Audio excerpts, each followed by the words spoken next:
Popular or populist? As voters in Hungary go to the polls, the controversial Prime Minister wants a third term in office. Viktor Orban's campaign on an anti-immigration ticket and a strong victory could boost other nationalist agendas. Could this election trigger more cracks in the European Union? And where will it leave the migrants? This is Inside Story.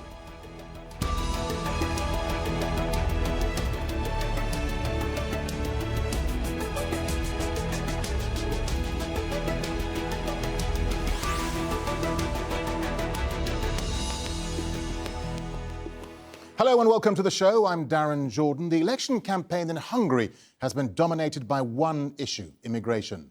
Right-wing Prime Minister Viktor Orban has been in office for 2 terms, and during that time, his hardline approach to migrants has grown stronger. And analysts say his policies could have a long-lasting impact on the European Union. Far-right and populist parties have made gains in other elections, including in Italy and Austria. While in Hungary itself, the anti-migration sentiment has taken the focus away from corruption, healthcare and education. Well, Hungary has taken a tough stance against immigration for years. In 2015, more than 400,000 refugees, many fleeing the war in Syria, passed through the country. In response, Hungary built a fence along its border with Serbia and Croatia to keep them out. The government carried out a series of measures to crack down on migration, including a 25% tax on agencies and organisations supporting refugees. Prime Minister Orban also vowed to continue fighting against the EU quota on refugees, a plan meant to relocate asylum seekers across Europe. So let's bring in our guests. Joining us from Budapest is Gergei Rajnai, an analyst at Hungary's Centre for Fair Political Analysis. In Berlin, Ulrich Bruckner, political analyst and a professor in European Studies at Stanford University in Berlin. And by Skype from London is Matthew Goodwin, Professor of Politics and International Relations at the University of Kent. Thank you all for joining us. Gergei Rajnai in Budapest, let me start with you. Viktor Orban is widely expected to win a third term in this election. How much has his anti-immigrant agenda helped him to win votes, and why is he so popular? I think he has 2 main forces for him being popular. One is the economy. Economy has been growing ever since he came into power, which wasn't true before. So that's a plus for him. But the other issue is migration, which he used to create an identity for his base. So this base has a very strong identity of European Christian ideals, and this base resents migration, this base resents Islam culture, and based on that, this base came together very strongly, and that's what drives his popularity. Matthew Goodwin in London, let me bring you in here if I may. I mean, why is Viktor Orban so important to the populist right in Europe? I mean, why is he at the vanguard of these populist leaders? Well, I think Orban has become a very significant figure within the broader populist right movement in Europe. They see him as somebody who is standing up to a more liberal vision of Europe, someone who stood up to Angela Merkel on the refugee issue, somebody who wants to push Europe in a more conservative direction. We saw Matteo Salvini after the elections in Italy, who is the leader of the populist right league, almost say immediately that he wanted to visit Viktor Orban, and that follows a broader alliance between Hungary and Austria, Poland and the Czech Republic, a broader bloc of countries trying to push Europe in a very different direction. Ulrich Bruckner there in Berlin, you've written extensively about populism and nationalism in Europe. So how do you think Germany is looking at the elections in Hungary? What's the perception in Berlin, there where you are? Well, Germany is very concerned about what is going on in some Central and Eastern European countries and beyond, like Turkey, where we see a general trend which is different from the original narrative how European integration came into being.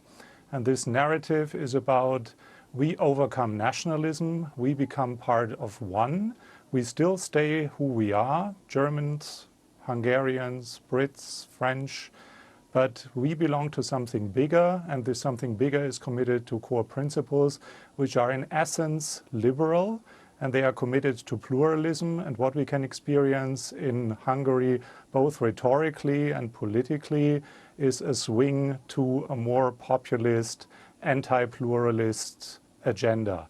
And this is something that not only the German government is very concerned about, but the German public in general. And Gergei, Rajnai, the anti-immigrant campaign is getting rather nasty and personal in Hungary. I mean, Viktor Orban is now personally targeting the Hungarian-born billionaire George Soros, saying he has liberal values that are dangerous. Why is he so intent on stopping Soros? Hungary has a history of external influence throughout its history. So the Soviet Union influenced us, before that the Nazi Germany influenced us, and before then Austria influenced us. So Hungarians have a very strict, very strong tie to the notion of sovereignty. So whenever someone mentions that there is some sort of external influence in Hungarian politics, it's always very strong. It resonates very strongly with a large number of voters. So that's how Orban uses NGOs and Soros personally. He attacks them as being external influences in Hungarian politics, unwanted external influences, while the opposition is trying to say that these NGOs are very important to a flourishing liberal democracy. So there is a very divisive campaign based on the NGOs right now here. And Ulrich Bruckner, I mean, how much of the German election was affected by immigration and Merkel's decision to welcome nearly 1 million refugees and asylum seekers? Since the Greek crisis was replaced by the so-called refugee crisis, although it's not really fair to put a blame on people in need and make them a crisis as if it is a natural catastrophe, surveys showed that Merkel's government could lose elections if there would have been elections in 2015 or 2016. So it came almost as a surprise that Merkel was re-elected half a year ago during German parliamentary elections.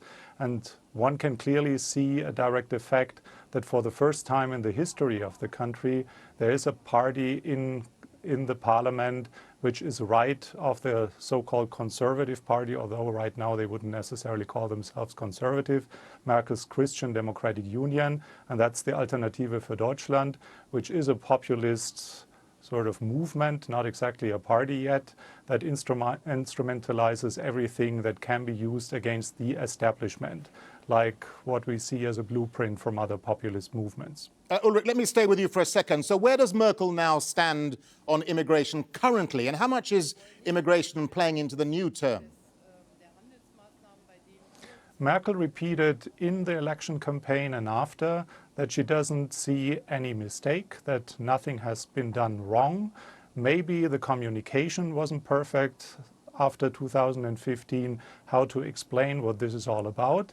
But the general idea was Germany is committed to humanitarian standards. We signed international commitments. And if people in need come to Germany, Germany is obliged to give a helping hand. This is the idea. And this is radically different from the conspiracy theory that was presented outside Germany, as if Merkel tries to fix labor market shortages or change the composition of the Christian population of Germany and turn it into a multicultural melting pot. This is far from real, and therefore the German government hasn't really changed anything in its position.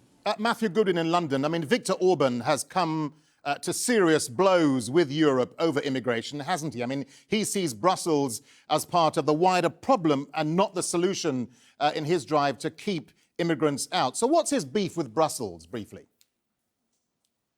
Well, Viktor Orban and also some of his other allies in Central and Eastern Europe, when they signed up to European integration, did not think they were signing up to multiculturalism, to the ease of people to cross borders. They certainly didn't think they were signing up to deal with the arrival of more than 1 million refugees. And they see that as violating their national traditions and their ability to, as they see it, defend their borders and defend their primarily their ethnic national communities. And that is a very different vision of Europe from the vision that we would associate with Emmanuel Macron or Angela Merkel. And just one quick point is that the divides in Europe now between West and East, and to a lesser extent between North and South, and also between the elite and voters, these are very deep divides that will be with us for some time to come.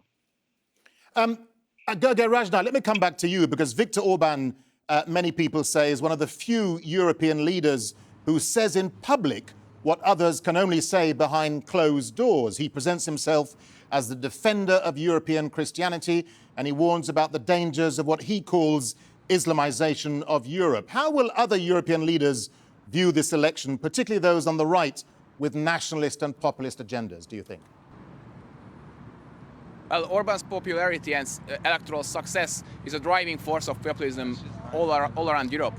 So should Orban lose some of his support, or should Orban win that means a lot to all the populists in Europe, and also all for the more mainstream parties as well, because mainstream parties are looking for the opposition to win some key districts at the very least, to see that Orban's losing popularity. The migration issue in Hungary has been not as important as it was 2 years ago, so they are looking at other issues right now that could make the Hungarian landscape very, very different, and that could change Orban's behavior or even change the government later.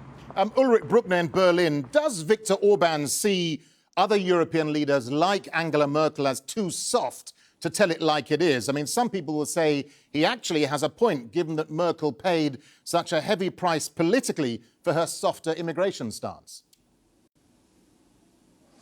Well, I think in essence, this is a conflict of narratives. And you don't really see a major problem of immigration in Central and Eastern Europe. So it's not about the numbers, but it's about the perception and the general discourse. And countries like Germany and France have experience with immigration, and they also can see the practical benefits. The German national team that is the World Cup winner in football is a very different composition of ethnicity than it used to be in 1974 when it also won the World Cup. So there is a very different debate within the country, including France and some other more multicultural countries, compared to almost ethnically homogeneous countries. Poland, for example, has 99% of Poles. So it's, of course, a different debate, but not only a different debate on what are the challenges, but also how the challenges are instrumentalized. And a too soft stance on something which in essence is a humanitarian obligation is something that is just absurd, given the situation of people in need who otherwise would have died in Syria or else. Matthew Goodwin in London, let me come back to the point you were making earlier about splits within Europe. I mean, Orban launched his election campaign by lashing out at Brussels, Germany and France, accusing their leaders of being a danger to his country. But he's also predicted, as you say, a split between Eastern and Western Europe. Is the very prospect then of EU integration or expansion really at that much of a risk? I think that the divides in Europe are very sharp and very real, and they will continue to have some big consequences. Europe as a whole is moving to the right very quickly. Social democracy, centre-left parties are having their worst results pretty much since history, since they were first formed.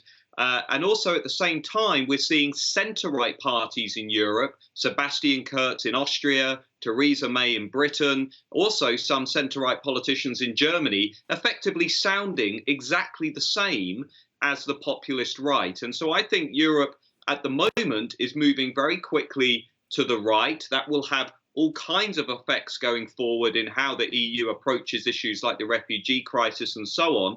And so Orban will be at the centre of that other side of the debate, saying, hang on a minute, we didn't sign up for what they see as open borders. We didn't sign up for what they see as excessive liberal values. We didn't sign up for the breakdown of what they see as traditional morality, family, the community. And I expect those attacks will become louder in coming years. Gentlemen, stay with us, will you? Because we're just going to broaden the argument out.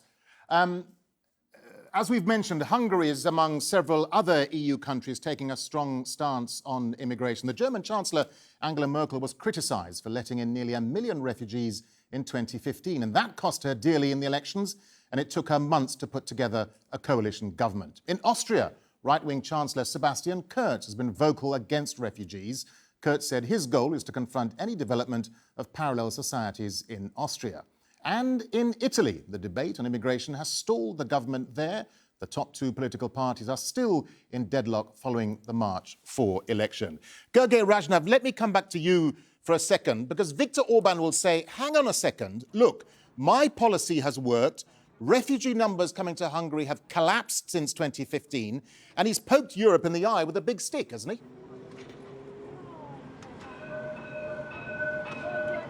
Yes, it's a kind of success that he likes to propagate throughout the campaign.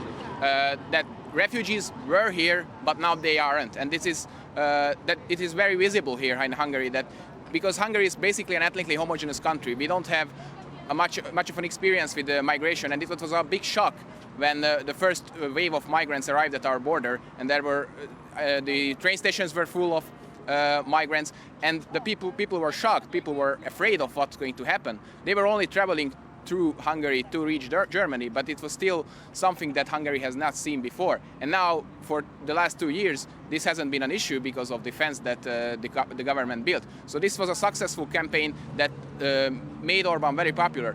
But right now, people are starting to forget what happened 2 years ago, and they are starting to focus on other issues as well, like healthcare, education, normal issues of a campaign. And that might result in a popularity of Orban being less than expected. Matthew Goodwin in London. I mean, Viktor Orban has called the mainly Muslim refugees a threat to Europe's Christian roots. Does his very blunt approach give voice to the fears of other European conservatives in places like Italy, Austria and Germany?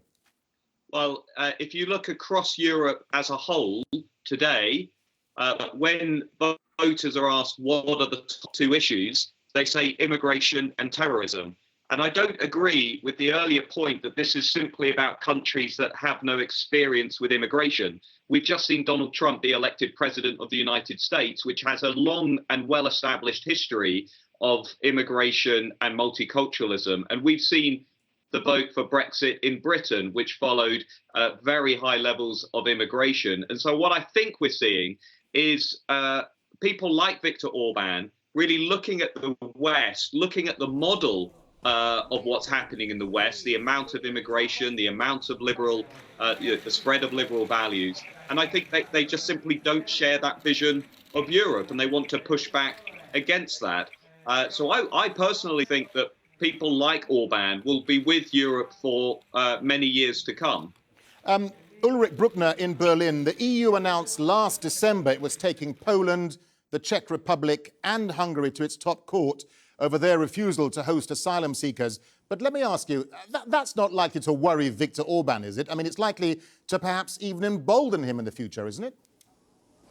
Well, of course, it mobilizes domestically even people who are not explicitly supporters of Orban. They essentially feel Hungarian if there is pressure coming from outside. As we heard before, this is a long history of external pressure on Hungary, and people immediately respond like this. But it puts something else in the center of the debate, which is the need for an integrated immigration policy. And even if the immigration policy is more what current right-wing parties would like to see, it will be something like an integrated European immigration policy, which is urgently needed. Because without it, we leave border countries like Greece and Italy alone, and they have a point in criticizing that there is a lack of solidarity in a value-based organization like the European Union. So let me put that question to Gergei Rajnai there in Budapest. Is Viktor Orban likely to be worried about the EU taking Poland, the Czech Republic and Hungary to court over their refusal to accept quotas? Orban is a bit worried about EU policy because European Union money in general, cohesion funds, are very important for the Hungarian economy. A large percent of our growth is due to the EU funds. So Orban has to pay attention to what's happening in Brussels, and he wants to shape that with his allies in Poland and Czech Republic and maybe now in Austria and Italy to make it a Europe that he wants to see. He doesn't want to see an integrated Europe with integrated migration policies, but a Europe of nations with separate identities, with strong national identities that work together on issues that they want to work together on, but they don't work together when some parties are not willing to take a share in the burden. Matthew Goodwin in London. Many people in Hungary see another Orban victory as a threat to democracy and the end of a state built on the rule of law. How worrying is this, do you think? Well, I think it's certainly a serious challenge to that liberal conception of Europe that we've discussed.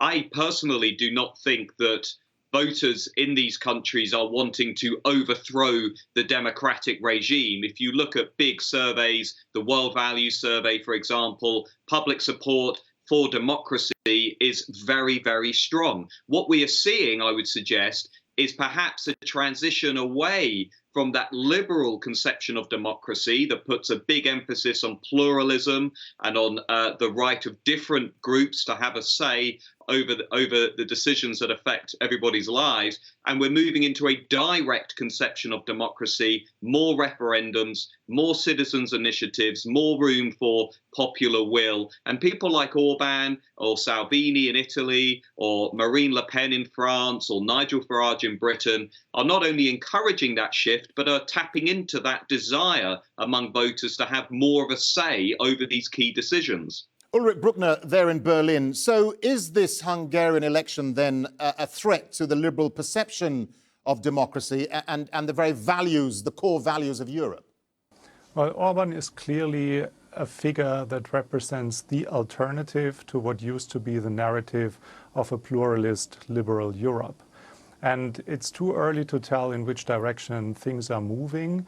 But what is more concerning than the question of how many people in Hungary are supportive for democracy is how the institutional architecture is changing. If the system of checks and balances is not working according to what is necessary for a functioning pluralist system, and if the separation of power doesn't work anymore because the judicial system is getting more and more under control of the executive, then you can give a lip service to I support democracy, but how it works behind the scene and beyond what leaders have to say about in which direction they want to move the country, this is what really concerns people who are supportive for liberal and pluralist Europe. Gergei Rajnai in Budapest. So what do you think the outcome of this election will mean then for the wider Europe? I mean, we have walls being built, we have Brexit, we have populism, we have extremism. It all seems a bit gloomy for a liberal and free Europe, though, doesn't it?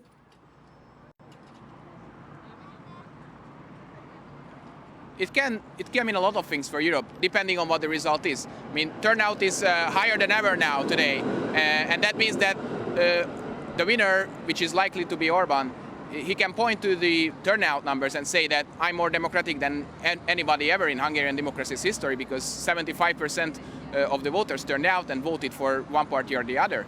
And I still won a majority, so that means that I'm very legitimate, unlike other parties that might not have won a majority. Like, for example, in Germany, nobody has a majority because of the electoral system. Hungarian electoral system is very different. So it could mean that it strengthens the populist argument that the people are behind this populist sentiment throughout Europe, and they reject mainstream parties and mainstream ideologies, and only parties with not too much support are putting forward this idea of integrated Europe.